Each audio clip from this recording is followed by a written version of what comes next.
Okay, well, this has probably been a month late. I'm going to be talking about the new live-action Beauty and the Beast. Here, this is my sister, Brianna.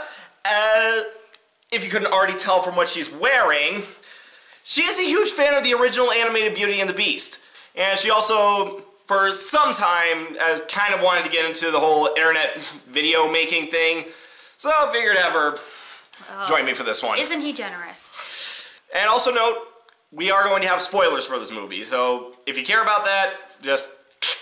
So, I liked it. I did too. I thought it was really good. I enjoyed mostly, like, the graphics, like how they did the back scenery and also the costumes and how they edited everything. I thought it was really good. And also, speaking of Beauty and the Beast, I also watched Jacques Cousteau's Beauty and the Beast. And if you don't know who Jacques Cousteau is, he was a filmmaker of France. Just watch Some Jerk with a Camera and Kyle Calgaren's big 3-part musical review of it, which I may or may not be reviewing in the future. But you will still see like stags as artwork in the castle, some stag statues. So in this new movie, take a look and notice some of the stags. They take a lot from the Cocteau film. The stags, the candelabras. Yeah, the candelabras, they had that too. And also just the plot point of the reason why the Beast locks Maurice up is because he tried to take a flower from his garden.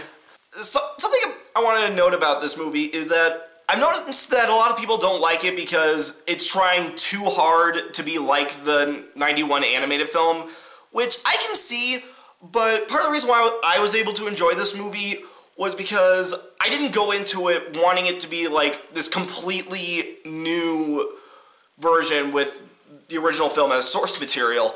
Rather, I went into this with the same kind of mindset you would go into, say, the Broadway show, where you're not seeing it to see what new direction they take it in, rather you're looking at it to see how they handle it in this specific medium. Another thing I was worried about was Emma Watson. I was afraid I was going to be watching Harry Potter. That was my biggest fear, is like Emma Watson. But I remember when it first was coming out, she tweeted or something, she made an announcement saying like, hey, I am going to do this role justice and stuff. And I believed her, and she was right. She pulled through. So. I will admit, if you have to choose any celebrity to play Belle, any big name celebrity, Emma Watson is a good choice.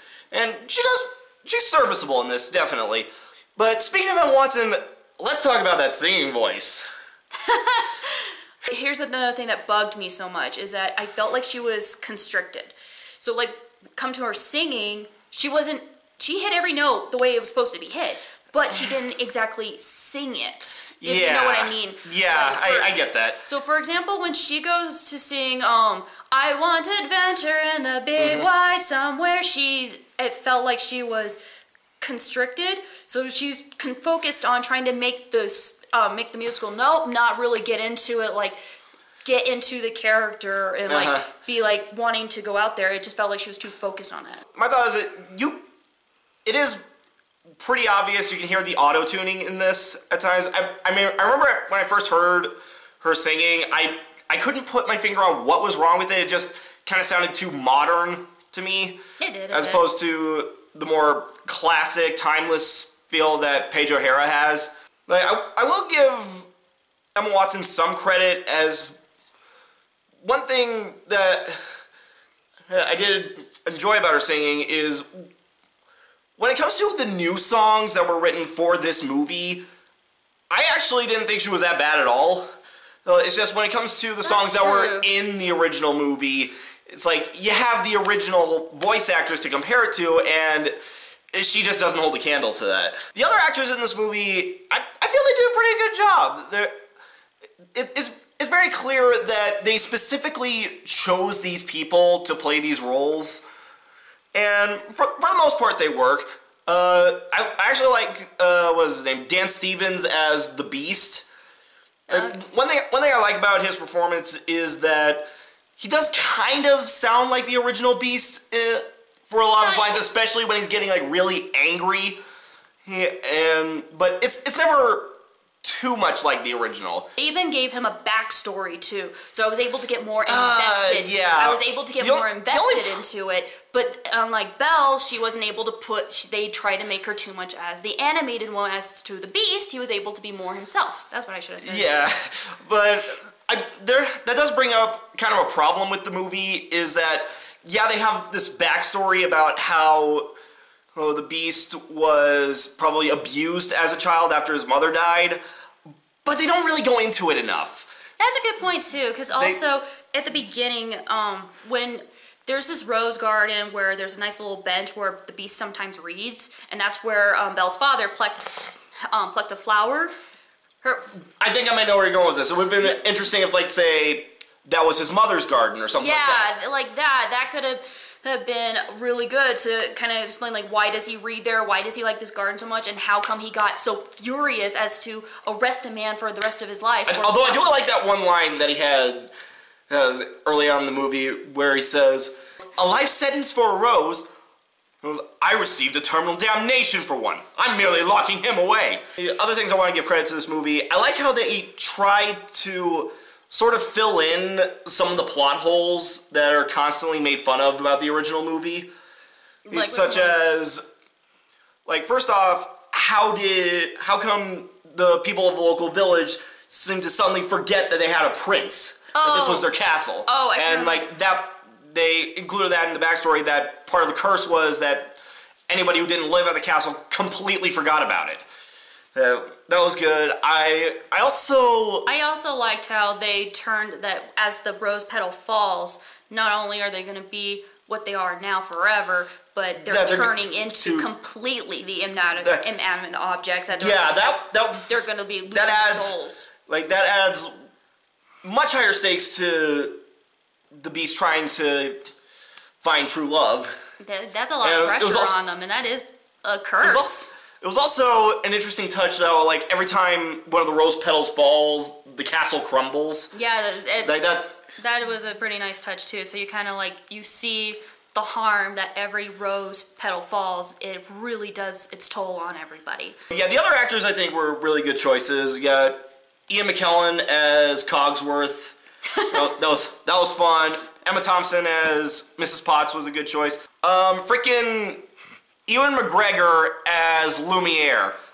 I don't know how he did it, but somehow he had a French accent that sounded even more fake than the original. I like that. Well, hey, also Emma Watson was still British. I think there was one more British person in there somewhere, but as opposed to the American accents that the original had. Still, it's just kind of funny. It's like they're in France and there's like accents all over the place, but real French. But that's not the point. And I also like how you kind of see the castle and it's still kind of beautiful even with the curse on it. Oh god, the castle was freaking gorgeous. It had two forms. There's the cursed version and the non-cursed version, and they both look great. I just wish the cursed version wasn't crumbly because it looked pretty. I loved the atmosphere. I loved I wanted to go in this castle. My 10-year-old self wanted, especially even in the dungeon. I wanted to go up all these stairs and see where it went. If it didn't already have Sleeping Beauty Castle, I would suggest that, like, Disneyland Paris have this castle. That would be amazing. Speaking of design work, what did you think of the dress? It's no Cinderella dress, but I loved it. I love the earring, actually. Like, she had this earring that like forms in her ear, like of these vines and leaves that like kind of curve and hug her ear. I loved that. I wanted that earring. Hot topic. Make it work. Okay, because that's another thing that I've seen a lot of people complain about is the dress. How it looks terrible. I'm like, what? What's wrong with it? Ladies and guys who do that, if you had the opportunity to have that dress, wouldn't you? When they show Belle her suite, and they have the camera move from like they're showing what the suite looks like. It was blurry to me. Was it blurry to you? All I saw was blue and gold lines all over, but I couldn't make out what are those lines. Are they supposed to be the vines? And it's like it looked bad to me. I couldn't. Although one thing I did like about that was the music. That was Which music? During that same scene where they're showing Belle her room, did you not notice the background music during that? Hum a few bars. I'm not good at that. But basically, not what it that is, noticeable. what the song is an instrumental of the song "Home" from the Broadway version. Oh my gosh! How did I not notice that? Yeah. Oh, I totally missed that. They also played it again when the wardrobe is dressing her up just before the dancing. I really missed that. That's actually. I'm sorry. I feel bad now. I missed that. And Thanks, Cap. I really feel bad because I love the musical too. Let's talk about the music. Okay, where to start with the music? I really like the music overall. Again, taking Emma Watson's questionable performance out of the mix. Sorry, Emma. Yeah, I thought the songs were really good. The movie used pretty much every song from the original and added a few new ones. I like some of the new ones that they put in, like Evermore. That's actually Evermore. one of my new favorite Beauty and the Beast songs. Actually, funny thing about Evermore, because like another criticism I've heard about this is why didn't they use any songs from the Broadway version? Well, now you just mentioned they did. Well, yeah, but other than just instrumentals.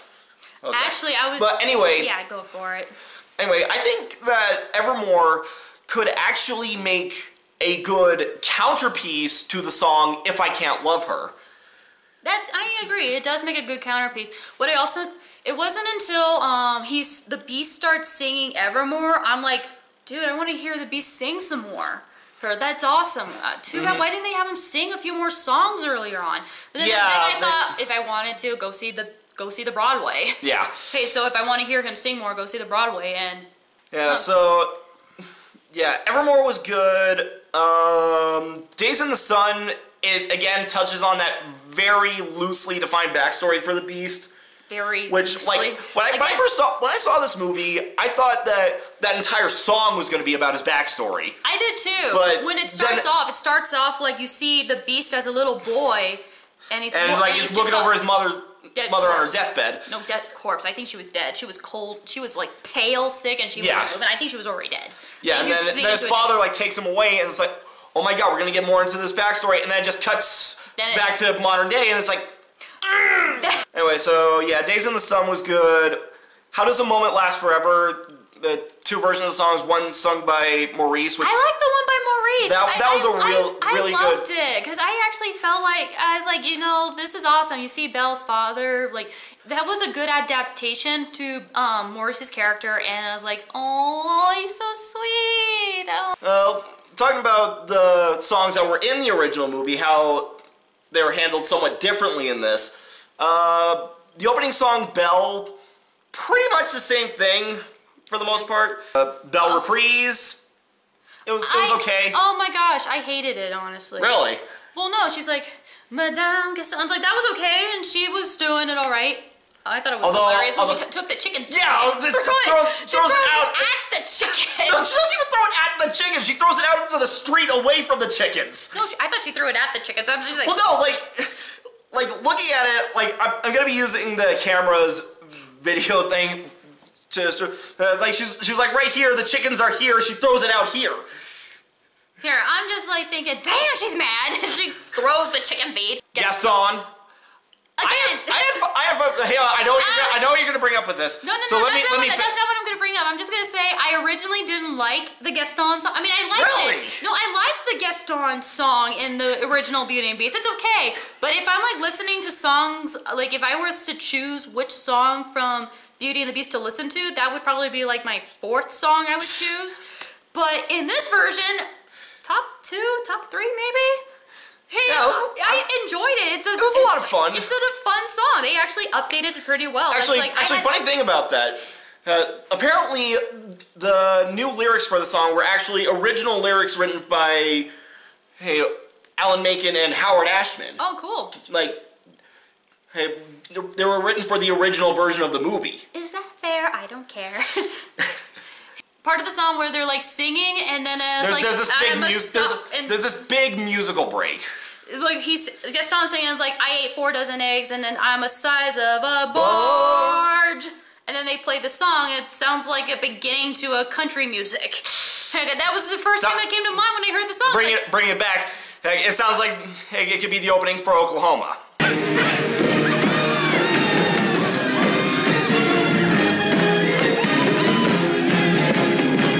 Overall, I really enjoyed this movie. Is it as good as the original animated version?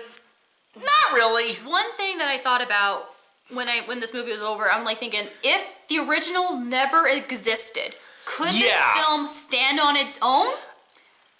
Maybe. Probably. I thought it could, in a way. It had some of its own features. If the original didn't exist, maybe the actors could have been more flexible and been more open to play out these roles. And I think it still kind of could. I tried to focus on what does this movie give me. It gave me beautiful imagery. I loved the atmosphere. I loved the tone it was giving of what this movie is. There's some hidden things in there. Like I said, about really Jacques Cousteau's and some of the original movies.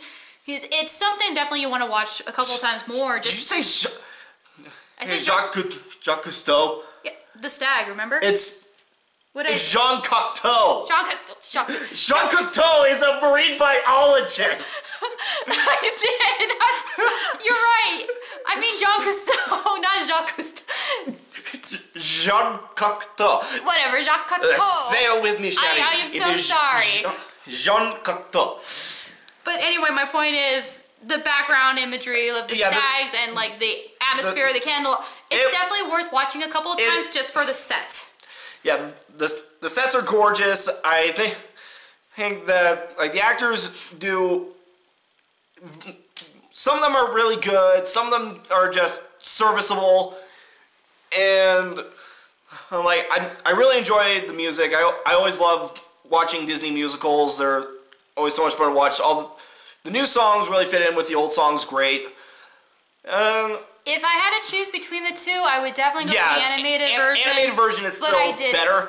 Out of all of the remakes, however, out of Jungle Book, Cinderella, Maleficent, I enjoyed Beauty and the Beast the most as the remake. If you like the original, this is definitely worth checking out. If you just like Disney movies in general, it's great. If you like the story itself, the Beauty and the Beast, I love the tale Beauty and the Beast. Not even just the Disney version, but I love collecting stories of Beauty and the Beast because I love how each country has their own description of what the beast looks like and how their own interpretation. So if you're one of those types of people, definitely check out this movie. Yeah, that's it for this one. See you later.